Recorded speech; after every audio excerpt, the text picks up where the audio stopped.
Hello, and thank you for joining us today. Welcome to the American Medical Association Private Practice Simple Solutions, part of the Steps Forward Innovation Academy. Before we get started with the content, a quick few housekeeping items. The Private Practice Simple Solutions program is a series of rapid learning cycles designed for private practices to provide opportunities to implement actionable changes that can immediately increase efficiency. Please note that this presentation has been recorded and is for informational purposes only. You should consult a professional advisor for specific medical, legal, financial, or other advice. Please take a moment to carefully review this notice.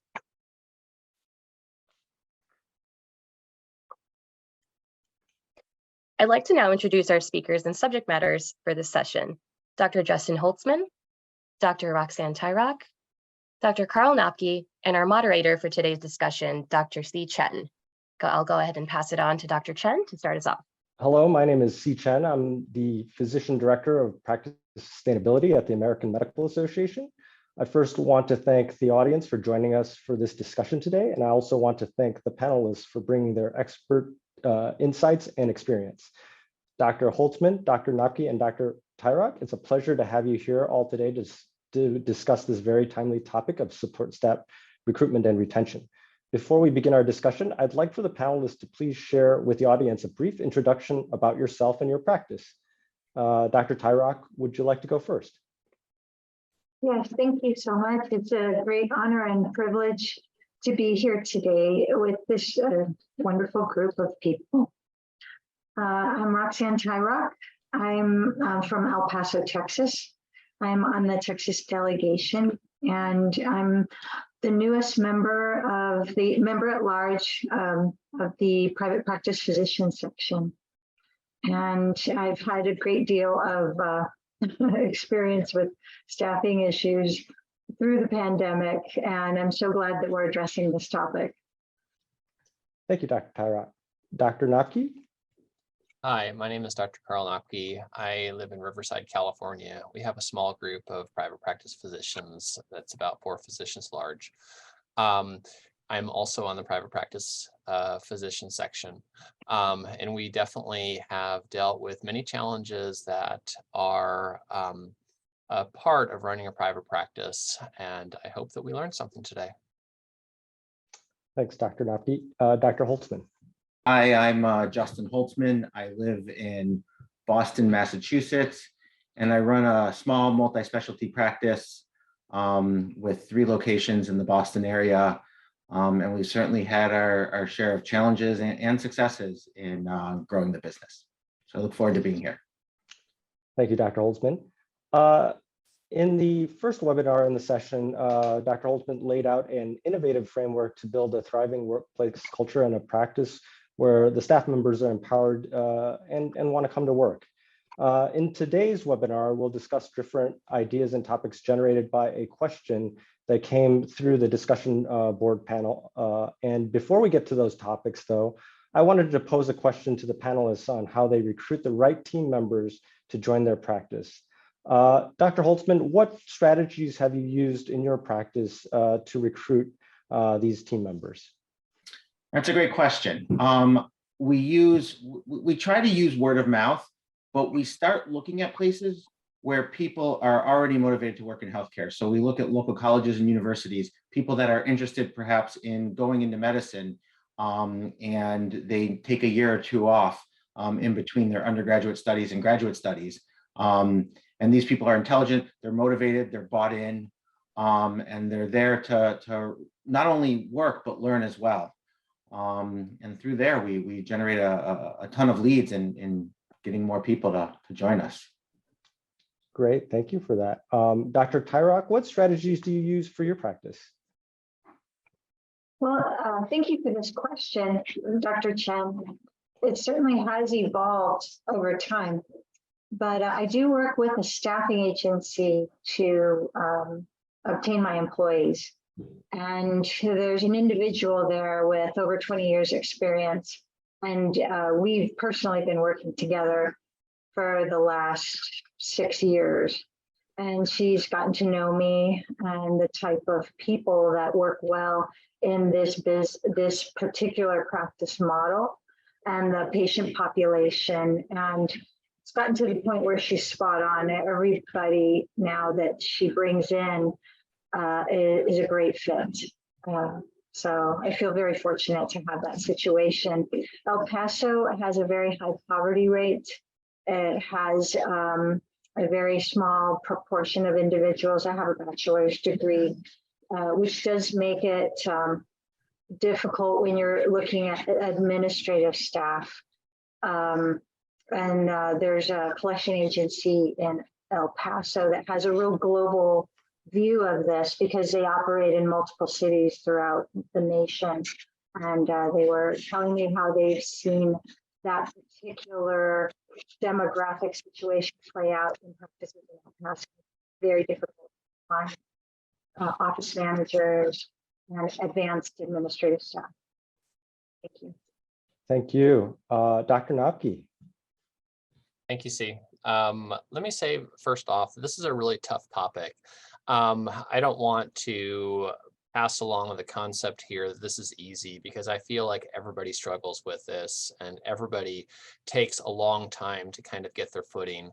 Hiring and HR is one of the toughest things in running a practice. So don't feel shy or hurt if you can't get this right. I think the biggest thing that I've learned is you want to look outside the typical channels. I think that what Dr. Holtzman is doing is a great idea in terms of, trying to find people who are interested in medicine along atypical channels. Most of the hiring that we do within a singular medical office is for medical assistants. And one of the things that I've learned that can be kind of an untapped resource is to possibly look for roles in your office where you don't need a medical assistant and to hire there. There's a tendency to want to hire only medical assistants in your office. However, it does restrict your pool of hiring. And so it very well could be like for a front desk or perhaps office supervisor, it can be a great thing to look outside of that pool. Appreciate that answer. This is a really tough topic, especially with what we're going through, recovering from the pandemic and the staff shortages that we have. So thank you for all of your thoughts and insights on that. Very great ideas. Now I'd like to sort of step back and look at the discussion board question that was posted. And that is, how can private practice physician offices pay higher wages when insurance companies are reducing reimbursements? Now, there's quite a few topics that, of course, we can cover, and they're on that slide that we had showed previously. So let's walk through this. So Dr. Napke, what are your thoughts, initial thoughts on this difficult situation that we're in with reducing or falling reimbursements, while we, of course, need to incentivize our staff members with higher wages?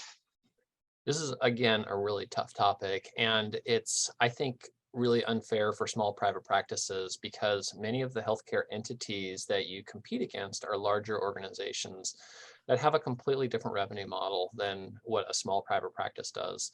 And so again, it's kind of unfair. The advantage that a small private practice brings, though, is that you are more nimble and you can be more creative on your feet faster than, say, a larger organization.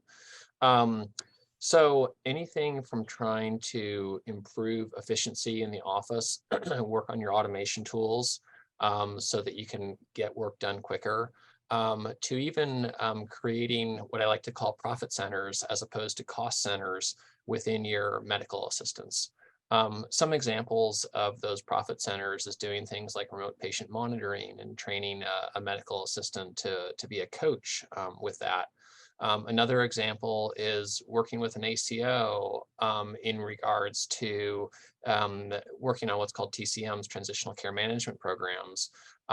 This doesn't even require an ACO, actually. You could just focus on having somebody get your hospitalization follow-ups in, your ER follow-ups in, In a fee-for-service environment, this makes your medical assistant somebody who gets business for you, rather than somebody who's costing you to perform a service such as answering phone calls, making appointments, etc.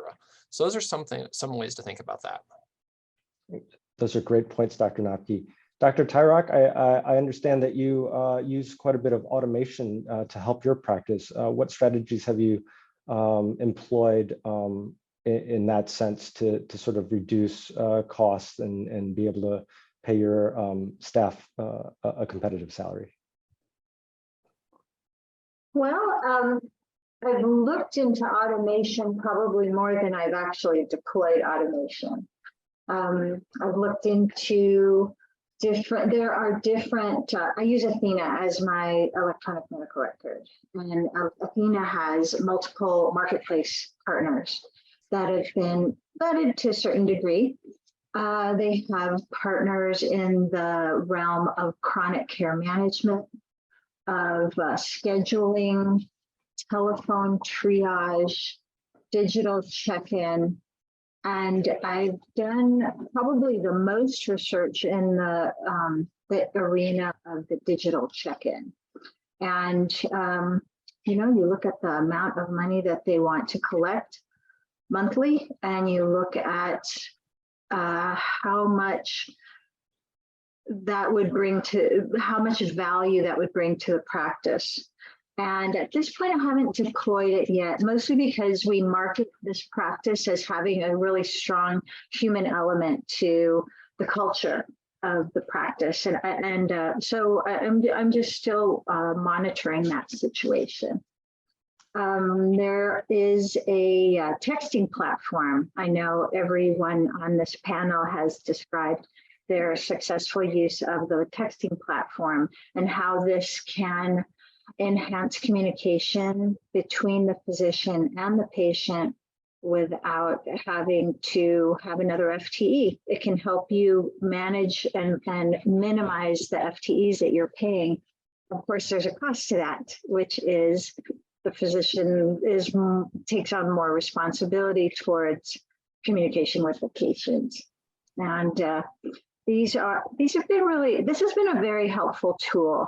One thing I do need to caution people when you're searching for one of these automation tools, such as the digital check-in, is that you need to be asking the vendor, what do they do with this patient's data? How secure is the patient data? You're going to be surprised at what you learn. Thank you. Thank you. Can I comment on that a little more? Sure, go ahead, Dr. Napke. Sure. I really do like the check-in apps that Dr. Tyrock was discussing. There are also messaging apps that you can look into. There's quite a few of those. But one of the other things that I wanted to bring up is in terms of intra-office messaging. So I think all of us can identify with the concept that you're in a room with a patient and you need something, or perhaps you're on your admin time and you're back at your desk and you're doing your work. Having a more efficient way to communicate with your staff via intra-office messaging, sometimes offered through EMRs, sometimes offered through dedicated applications, which can be great, really do improve work efficiency in the office as well. Thanks for those thoughts. Dr. Holtzman, what are your thoughts on this difficult topic? So a couple of things. One, on the messaging app, I think that's an excellent and phenomenal idea. We were previously using Athena's messaging app because we use Athena for our EMR. We recently switched to a dedicated app called Slack, and we've been able to be much more effective and much more efficient with communicating within the office, and that's helped us to improve efficiency at least one order of magnitude. I mean, it's been extremely beneficial. In terms of being able to pay people a competitive salary, you know, it starts with what our values are, which we value paying people really well. And then it also goes towards empowering people to be able to come up with improvements in their jobs and the ways they get their jobs done so we can realize economies of scale. And get buy-in from it, so they do their jobs more effectively, more efficiently, while being able to come up with ways to do it. And the best example I always give, and I think I've given it before, is, we were initially using a slow scanner to scan paper documents into our EMR, and somebody suggested buying a high-speed scanner. Cost a couple extra bucks, but in the meantime, it cut down on excessive time by hours, and everybody's happier. Well, all of a sudden, I don't need to hire somebody else to do the job. Thank you so much. Now, I know that we've talked in the past about different lines of businesses that one can take on. Dr. Holtzman, do you have any insights on the taking on different new lines of business? In terms of, say, opening an urgent care or doing imaging in-house? Yes. Yeah, we try to bring in as much as we can when it makes sense. And, at the end of the day, it comes down to a sort of a cost benefit analysis. So when it does come into, taking on a new line of business, we take a look at the marginal cost, the marginal investment. We take a look at the projected cash flows from that. And based on that, we say, is it a reasonable deployment of capital? But we also talk to the others in the practice about it. Is this something that's in line with our mission? Do we see ourselves moving in that direction? And that would help us, for example, decide, do we want to take on, say, aesthetics versus opening an urgent care or taking on laboratory studies? So. Thank you. Dr. Tyrock, do you have any additional input into different lines of new lines of business or eliminating lines of business for that matter? Dr. Holtzman's really got a great handle on this. I have spent time looking into remote patient monitoring and looking at the amount of FTE time that would require, and trying to convince myself that that is the move I should take in terms of income. And still going to watch and see, make a decision later on that. As well as some of the new telemetric monitoring companies that have approached me. Did recently discontinue a line of business I was very proud of, which was our vaccine program, because of declining reimbursement rates. We simply were not able to even pay for the vial of vaccine with the amount of money we were receiving from payers. So we discontinued that line of service. Gotcha. Dr. Napke, how about you? Any other thoughts on new lines of business or closing existing lines of business? In terms of new lines of business, I just want to highlight the fact that there are many different things that you can do. Dr. Holtzman talked about aesthetics and taking on like whole new specialty lines of business. And to me, these are big commitments. I run an obesity medicine practice. That's my other specialty. And so these are almost two different types of practices. But there are smaller lines of business. And one of those was mentioned, remote patient monitoring. It does require a specific commitment, and it requires training and staff in your office. But these types of processes can either be small or large, and it's important to recognize when you're getting into something that is new, because I think we all take for granted that whether you're in primary care or even specialty practice, there may be things that you perceive that are easy to do, but then when you start to get them, you realize the work that has to be put in. Don't underestimate the amount of work that you have to put in to bring one of these lines of business to fruition, because it's not nothing. It takes time and commitment and training, and you want to account for that. Great, thank you for those insights. So I want to talk a little bit about more about creativity about when retaining staff. And I'm going to have anybody who wants to jump in talk about this. So what are creative ways that you all have thought about retaining and recruiting staff? And I'll leave it up to the panel to jump in. I'll say, Dr. Holtzman, in our prior conversations, I thought you had a really great idea in terms of patient engagement, not patient engagement, staff engagement. I think we need to recognize that when you're a small player, we do want to pay our staff fairly. But at the same time, we can't keep up with what the larger payers are at times paying them. Keep in mind in terms of staffing that in a small organization, you can perform or give more staff buy-in. You can get them to participate in the process. Whereas in a larger organization, there's kind of a machine type feel to it, meaning like it's all kind of happening around you and staff may not be as engaged or may not be able to contribute to that. Allowing your staff to have buy-in is valuable and is comfortable and makes for a nice place to work. And don't underestimate that effect when you're trying to retain staff. Dr. Holtzman, did you want to add to that? Yeah, I mean, I think that's the key, is getting them to buy in. So we work really hard to make sure that people don't just come in to stamp a time card and then leave at the end of the day. We want them to have a say in how they design the work when it gets done. And if there's a better way to do it, we want to hear it and we want them to implement it. Unless it's way out of line, which we haven't had a situation where it's been, I mean, they're going to know how to best do the job. I'm not the one rooming the patients every day. I'm not the one checking them in or checking them out. And I'm not in the best position to tell them how to do it. So if I ask them their opinion and then have them actually implement it, they own that. They take ownership of that. And it works magic almost. Let me highlight, though, that I find it tempting to have the staff kind of do whatever they want. And in my opinion, it doesn't equate to that.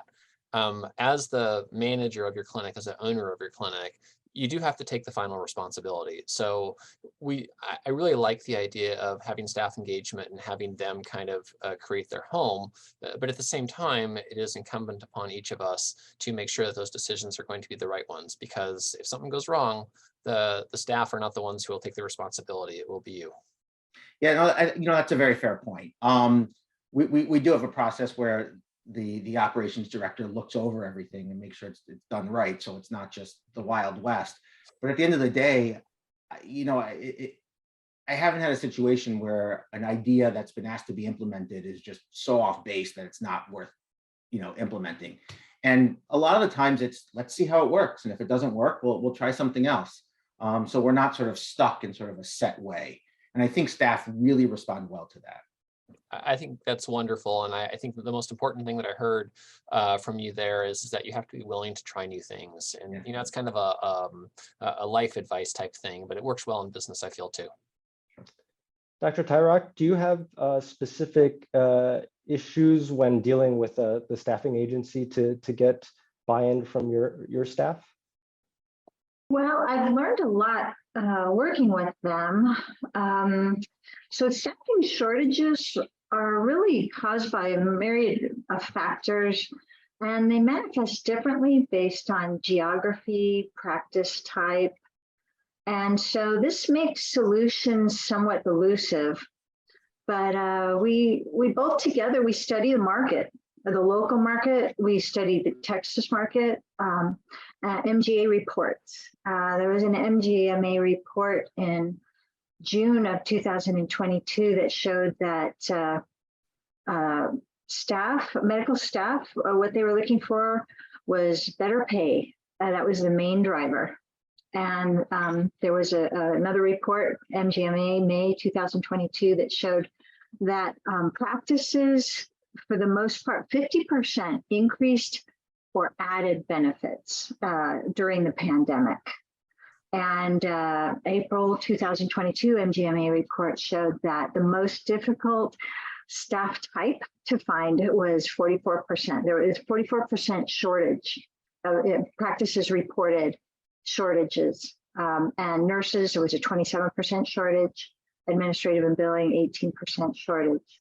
And then there's that phenomenon that is not new to COVID, but was exacerbated by COVID, when staff shortages are critical and the remaining survivors, if you will, are trying to do everything. And so this was really noted during the pandemic throughout El Paso, throughout Texas, throughout the nation.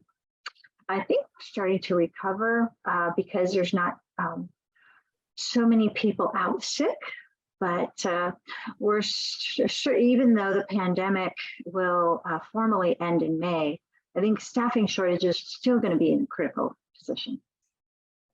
Well, thank you for that. I think we're coming to the end of our time, so I wanted to thank all the panelists, Dr. Tyrock, Dr. Napke, and Dr. Holtzman, for a wonderful conversation about potentially a difficult topic, but also one that is uplifting as well, because you all have such wonderful ideas about how to foster good practices, both for yourselves and your staff. So I wanted to thank you for that.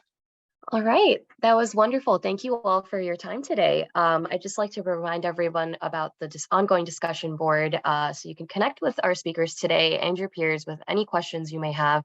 Office hours are Thursdays, 9 to 10 a.m. Eastern time, and that's when you can expect some responses to those questions or thoughts that you might have. And please check out the website for additional resources supporting private practices. I hope everyone has a great day. Thank you.